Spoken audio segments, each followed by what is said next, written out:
এই মুহূর্তে আমরা আছি ওয়েস্ট বেঙ্গল পাবলিক সার্ভিস কমিশনের ওয়েবসাইটে। এই মুহূর্তে ব্রেকিং আপডেট সেটা হচ্ছে ডাব্লিউবিসিএস প্রিলিমিনারি 2024-এর যে অ্যাডমিট কার্ড সেটার ডাউনলোড লিংক কিন্তু অ্যাক্টিভ হয়ে গেছে। এবার আমরা স্টেপ বাই স্টেপ দেখবো যে কিভাবে ডাউনলোড করা যেতে পারে। আমাদেরকে এই ওয়েবসাইটে আসতে হবে, psc.wb.government.in এই ওয়েবসাইটে আসতে হবে। তারপর আমাদেরকে চলে যেতে হবে download admit card for written oblique screening test.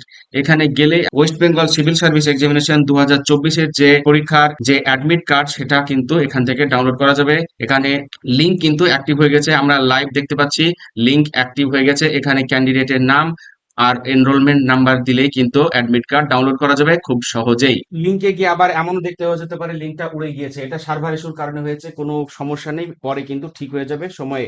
ভিডিওটা ইনফরমেটিভ মনে হলে অবশ্যই লাইক করো আর অন্যকে শেয়ার করো যারা এখন পর্যন্ত এই ডাব্লিউবিসিএস প্রিলিমিনারি 2024-এর অ্যাডমিট এখনো ডাউনলোড করতে পারেনি। চ্যানেলে প্রথমবার আসলে অবশ্যই চ্যানেলটা সাবস্ক্রাইব করো। পরবর্তী আপডেটের জন্য এক ক্লিকে অ্যাডমিট ডাউনলোড করতে ডেসক্রিপশনে দেওয়া লিংকে ক্লিক করুন।